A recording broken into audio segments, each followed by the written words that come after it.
ثم استوى على العرش، تو یہ عصر مستوی ہوئی۔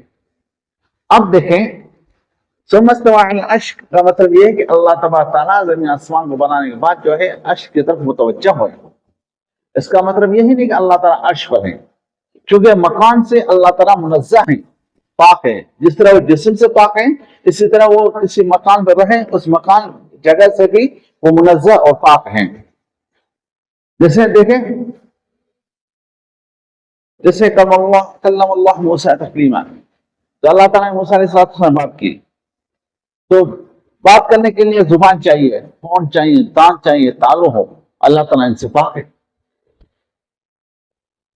اسی طرح اللہ تعالیٰ سمیع و بصیر بھی ہے، تو سننے اور دیکھنے کے لیے آنکھ و کان چاہیے، اللہ تعالیٰ ان سے پاک ہے۔ تو ان کی اصل کیا ہے یہ اللہ تعالیٰ ہی بہتر جانتے ہیں، ہمیں صرف ان پر ایمان لانا ہے۔ امام مالک رحمہ اللہ علیہ چار مجتہدوں میں سے ایک مجتہد ہے، امام حنیفہ رحمہ اللہ علیہ، امام مالک رحمہ اللہ علیہ، امام احمد بن حنبل رحمہ اللہ علیہ، امام شافعی رحمہ اللہ علیہ، یہ چار مجتہدین ہیں، اور ہمارے اکابرین سر کے آنکھوں سر کا تاج ہے، آنکھوں کی ٹھنڈک ہے۔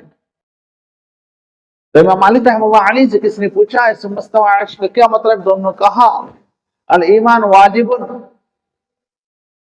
وکیفیت موجود والسوال عنہ بدعۃ، کہ اس پہ ایمان لانا واجب ہے اور اس کی کیفیت کیا ہے ہمیں معلوم نہیں، یہ اللہ تعالیٰ کو جانتا ہے کس طرح ہے، اور اس بارے میں سوال کرنا یہ بدعت ہے، نہیں کرنا چاہیے، جس طرح ہے اس پر ایمان لائیں۔